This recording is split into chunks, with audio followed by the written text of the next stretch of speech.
हमारे बच्चों को रोजगार क्यों नहीं दिया जाता, ये यहाँ का बहुत बड़ा मुद्दा है। झूठ बोलते हैं, पूरे देश को तबाह कर दिया है इन्होंने। और इस सरकार को फेंकने का जो काम करेंगे, गठबंधन को पूरे प्रदेश में पूरी 36 बिरादरी वोट कर रही है। हमारी जमीन जो है एयरपोर्ट के नाम पर कौड़ियों में हमसे छीनी जा रही है। इस एरिया को पहले ही रातों रात अर्बन में, शहरी में घोषित कर दिया, जिससे कि मुआवजा ज़्यादा ना देना पड़े। सर, जैसा कि आपको पता होगा, यहाँ पे जेवर इंटरनेशनल एयरपोर्ट का काम चल रहा है, तो आपको क्या लगता है ये एयरपोर्ट बनने के बाद यहाँ पे विकास और रोजगार की से जुड़ी जितनी भी समस्याएं हैं वो पूरी होंगी? भैया ऐसा है, ये सब कागजों में ही हो रहा है। इस सरकार में जो एयरपोर्ट की आप बात कर रहे हो, एयरपोर्ट जब अभी अधिग्रहित हुआ है, जो ज़मीन अधिग्रहित हुई, तो यहाँ से कुछ गांव उठाए गए। उन गांवों की स्थिति क्या है? जो विस्थापित गांव हैं, यहाँ जेवर के बगल में वो बसाए गए हैं। एक किसान परिवार अपने साथ पशु भी पालता है, बच्चे भी पालता है, तो उसको कम से कम 400 या 500 मीटर ज़मीन की ज़रूरत होती है। जो किसान 500 मीटर की उसमें अपना गुजारा कर रहा था, अपने बच्चों को पाल रहा था, पशुओं को पाल कर अपना गुजारा कर रहा था परिवार का, वो परिवार आज 50 मीटर में रहने को मजबूर है। तो विकास कैसे, जब ये जो विस्थापितों को ही ठीक तरह से वो नहीं दे सकते। जो मुआवजा यहाँ दिया, वो मुआवजा रूलर के हिसाब से 4 गुना होना चाहिए था, लेकिन इस बेईमान सरकार ने उसे, इस एरिया को पहले ही रातों रात अर्बन में, शहरी में घोषित कर दिया, जिससे कि मुआवजा ज़्यादा ना देना पड़े।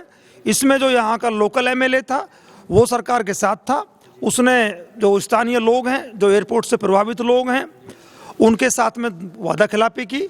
तय ये हुआ था कि मुआवजा ज़्यादा दिलवाया जाएगा, 4 गुना दिलवाया जाएगा, लेकिन वो आधा भी नहीं रह पाया। उसके बदले में जो सुविधाएं दी गई किसानों को, यहाँ से ज़्यादा दूर नहीं है, 1 किलोमीटर 2 किलोमीटर की दूरी पर उनका विस्थापितों का गांव बसाया गया है।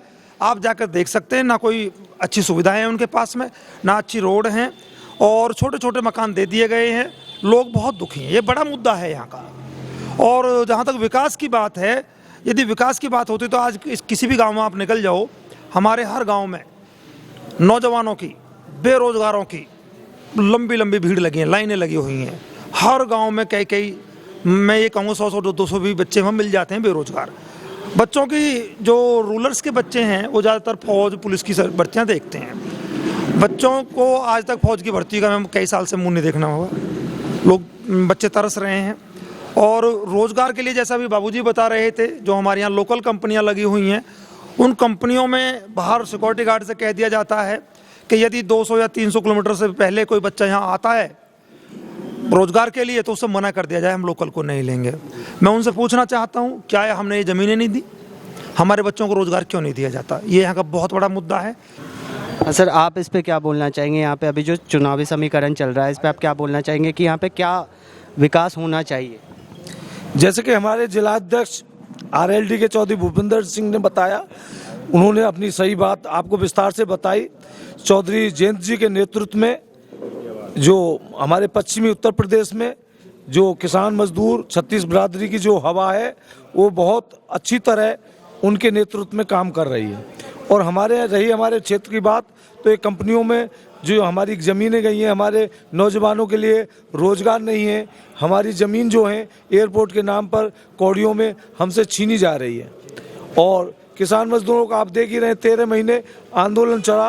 पूरे देश को, किसानों को, मजदूरों को, 36 बिरादरियों को इन्होंने तबाह कर दिया, पूरे देश को रुला दिया, पूरे देश को बेच दिया। ये सरकार बहुत निकम्मी है। अब हर आदमी ने ठान लिया है कि इस सरकार को भगाओ और देश बचाओ।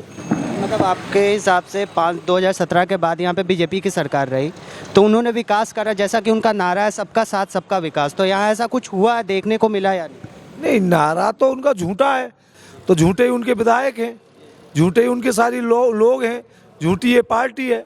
ये तो देश में साबित हो चुका है। मतलब उनका जो कहना है कि यहाँ पे जेवर विधानसभा सीट में उन्होंने जितने भी विकास के काम करे वो सारे झूठे। क्या विकास किया है भाई? नवयुवक को रोजगार चाहिए, किसान को अपनी फसल की कीमत चाहिए, मजदूर को रोजगार चाहिए, तो ये सब कुछ खत्म है। अब यहाँ पे हमारी जो फैक्ट्री है, बाहर से लोग आ जाते हैं, हमारे लिए बोर्ड लगाए हुए हैं उन्होंने, 200-250 किलोमीटर का आदमी नहीं आएगा।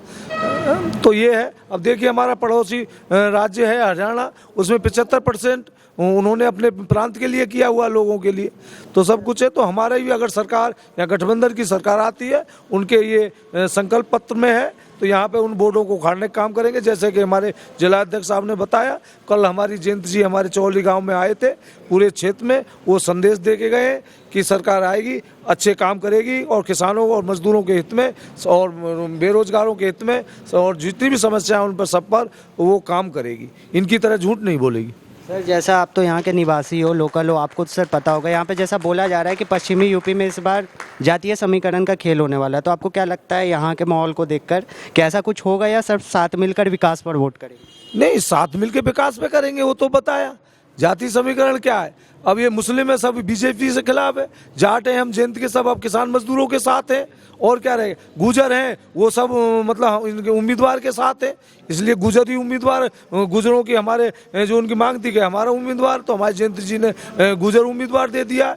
ब्राह्मण है वो सारे मतलब ये इन्हीं के सब साथ है, सभी 36 बिरादरी साथ है, इसमें क्या है? विकास का कोई नाम ही नहीं है, ये तो झूठी सरकार है, झूठा विधायक। इस बार सर मतलब यहाँ पे वोटिंग विकास और रोजगार के नाम पे होगी। जी, और खेती की ये जो अधिग्रहण हुई है जमीन, ये बड़ा मुद्दा है। यहाँ पे लूटा देशों को इन्होंने, जो अब ये जो विस्थापित गांव हुए वो रो रहे हैं बेचारे। आप जाइए यहाँ पर देखिए, विस्थापित जो गांव में रहता है 500 गज के मकान में रहता था, उसको 50 गज 100 गज के प्लॉट दे दिए गए, उसमें दुकान नहीं करेगा, भैंस नहीं बांधेगा, बकरी नहीं बांधेगा, ये ऐसे ऐसे मापदंड लगा दिए गए। क्या अर्बन सिटी बना? झूठ बोलते हैं, पूरे देश को तबाह कर दिया है इन्होंने, हमारा खून खोला है, हमको नींद नहीं आती है रातों, परेशान कर रखा है इन झूठों ने, इनको भगाना है। हर आदमी कहता है, हमारे आंसू आते हैं आंखों में जब इनके कामों को देखते हैं। पूरे रेलवे को बेच दिया इन्होंने। एक कंपनी है हमारी CFL गाजियाबाद में जो है, उसकी सालाना इनकम 22 लाख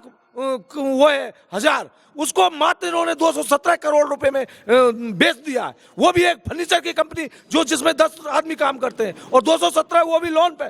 पूरे देश को बेच रहे हैं, खा रहे हैं। ये लुटेरे आ गए हैं यहाँ पे, इन लुटेरों को भगाना है हम लोगों ने। आपके हिसाब से सर सरकार में बदलाव होना काफी जरूरी है यहाँ के विकास? जरूरी नहीं, बिल्कुल निहायत आवश्यक है, नहीं तो देश बेकार हो जाएगा। इन्होंने देश को हिंदू मुस्लिम गाय बछड़ा मंदिर मस्जिद सब कुछ कर दिया है। मेरे आदर्श गांव से आता हूँ, नीम का मेरा गांव है, सतपाल फौजी मेरा नाम है। आदर्श गांव में नाम मात्र कर दिया, बोलते हैं सुनने में आता जी, गांव वाले कह रहे हैं मंदिर के लिए 1 करोड़ रुपए आया था और मंदिर में एक ईंट नहीं लगी। 1 करोड़ रुपए को जब कहाँ गए? नाम क्या? चौधरी राजेंद्र सिंह देवानिया। सर अभी यहाँ पे जेवर विधानसभा सीट में जो चुनावी समीकरण चल रहा है, तो उस पर आप क्या कहेंगे, किसका दबदबा अभी ज़्यादा चल रहा है? बेरोजगारी पर जो सबसे ज़्यादा चल रहा है, युवाओं की बेरोजगारी और तानाशाही, और सारा जो है क्षेत्र के लिए जो सारे कार्य, बच्चों की पढ़ाई, सारे कार्यों पर जो है आज के टाइम में इस सरकार ने तानाशाही बरत रखी है।